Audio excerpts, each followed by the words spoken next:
енді әнді өңдейтін, әнді жасап шығаратын жандар аз бәрібірде, сондықтан да. Олар көбінесе көрінбейде артта қалып жатады ғой.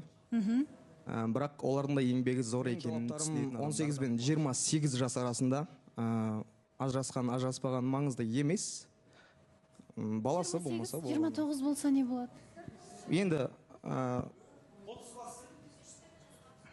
класс алса деген нәрсе, принцип деген нәрселер өзгермейді ғой. Интервал нормальный ғой, ары бері. 10 жас әрі бері деп есептегеніңіз.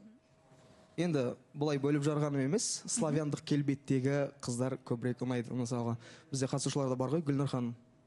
Келбетті қыздар маған өте ұнайды. Деп білсек болады, Иә, сол кісіні менің типажым деп. Шымкент қаласының қай жерінен? Оразғали. Иә. Шымкент қаласының қай жерінен? Пригородта енді өстік қой. Бос кезіңізде немен айналысасыз? Менің бос кезім жоқ. Иә, біздің қосылайық бағдарламасын көресіз ғой, бір көрермен ретінде сол кезде бір ой түйгеніңіз болса, сол кезде көзқарас қалыптасқан болса. Ой болғанда енді көпке топырақ шашпай қойын, арада үйленуге дайын емес бала сөзді жігіттер де бар сияқты. Үлгі алмай ертерек өз жұбымды тауып үйленуге әрекетімді жасап көрем. Үш жаман қасиетін қандай? Үш жаман қасиетін. Оны уақыт өте келе өздеріңіз көрер тұрсыншы дейді ғой. Оны сіздер айтарсыздар. Сәл үйленуге дайын емес. Енді дайын емес деп жігіттер. Дайын емес деген енді ерігіп жүр деген сияқты әңгіме. Примерно кімді айтып тұрсыз? Көрермен болып келгеннен кейін осы уақытқа дейін мен сырт көзден ғана айтам, ол адамдардың личность алған маған осы жерде Шарияр мырза үйленуге дайын емес сияқты көрінеді. Білмеймін, маған көбінесе эфирді қараған кезде сенің әңгімең үйленуге дайын емес жас жігіттің әңгімесі сияқты көрінеді. Бірақ та мен сенен де ерте үйленетін азаматпын осы жердегі. Балауса ханым, Оразғали, қош келдіңіз. Именно шарияға келгенде негізі бірінші адам емес қой. Бірінші рет именно шариярды айтқан болатында үйленуге дайын емес деген сияқты бар ғой. Сіз сода сөйлеуіне қарап үйленуге дайын емес. Поведениесіне де өзін-өзі ұстауына да қарап білуге болады деп. Бұл ешқандай оскорбление, жала жабу ештеңе емес, бұл менің субъективті жекем. Қабылдамау әркімнің өз еркінде. Әлде отбасыда, например, үйленгеннен кейін әйеліңізбен, мамаңызбен бірге тұру керек па, отбасы неле қалай? Қазір шешеміз ба? Ата-анамен бірге тұрасыз ба дейсіз ба? Иә, ата-анамен бірге тұру керек. Мен қалай тұратынымды қазір білмеймін, алда не болатынын уақыт көрсетеді, бірақ мен әке-шешем Шымкентте. Енді келе сала тиісіп, үйленетін жігіттер жоқ деп айтыватсың ғой, Шарияр деп жатсың ғой, жарайды. Шарияр бірақ сенен ерте үйленіп кететін жігіттің әрекетін істеп жүр қазір. Енді білмеймін сен қандай екеніңді әзірге айта алмаймын. Шабысын көремін сенді, қай уақытқа дейін баратыныңды, қай жерге. Өзінің жеке өз әйелі болған кезде оны басатын да еркек, білмеймін, намысына каждый сен сөйлейтін жөнің емес, Шарияр сен аузың жауып отыра тұршы деген қыздардың да тарапынан Шариярға қатты кетеді да. Мен сізге қазір енді қатысушы болып біздің ортамызға қосыласыз. Сіз де осы кісімен араласасыз, қатты кетудің керегі жоқ. Қатысушыларға да осыған да байланысты. Олай қатты кеттің дейтіндей қандай сөз айтылды?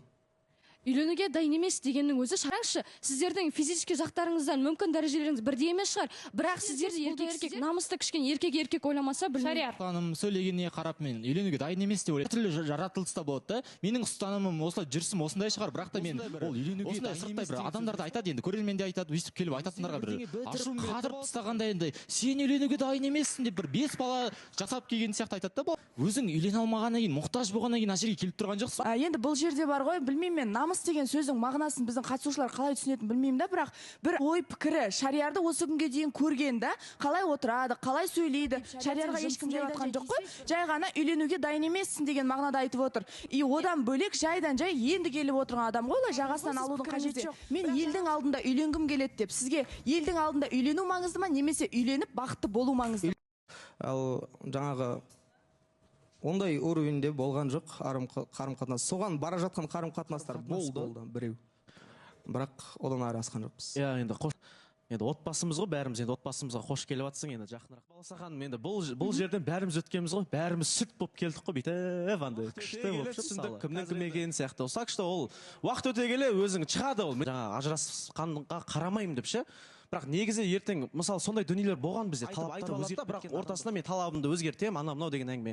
Ертең бәлкім сондай бір ажырасқан қыз келіп, ертең ата-анаңмен мәселесі болып, сондай бір дүниелер болмай ма? Сол үшін тұрмыс құрмаған қызды алғаның дұрыс па деп бір ойлап қоямын негізі. Сол үшін қазірден бастап нақтылап айтып алсаң, сол дұрыс болады. Дұрыс, бірақ өз тағдырын өздерінің ниетімен емес өзгелердің кесірінен құртылған болса оған ешқандай да не жоқ. Жоқ, мен енді сразу түрте кетейін, андай бір түсіріп не істеп жатқан жоқпын. Просто ертең сондай қыздар келіп мысалы ғашық болып қалуы да мүмкін ғой, мысалы жігіттің тарапына. Менің ата-анам қарсы болып жатыр, ажырасқан анам мынау деген әңгіме, просто соларды ойлап жатырмын. Менің ата-анам менің таңдауыма қарсы келмейді жар жағынан.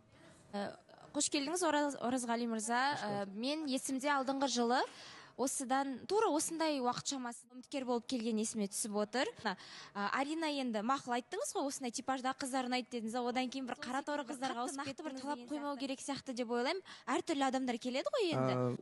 Славян внешность деген ол нақты қатып қалған талап емес. Бірақ негізі өзім сондай болса жақсы болатын еді деп ойлаймын. Дұрыс қой, талғамға талас жоқ деп айтып жатады. Және сіз бір асабалықпен айналыспайсыз ба? Бір темптарыңыз? Қазіргі таңда жаңағыдай ресторанда жұмыс істеймін, мейрамханада техник болып, одан кейін жағынан маман болып жұмыс істеймін. Ұлты маңызды ма сізге? Ұлты маңызды емес, бойы сәл маңыздырақ, 1.65-тен төмен болмаса, менен ұзын болса ештеңе етпейді енді. Жақсы бол. Ұзын болса жақсы, ұзын болса жақсы, қысқа болса болмайды. Жақсы, Оразғали, қош келдіңіз тағы да. Жайғасыңыз.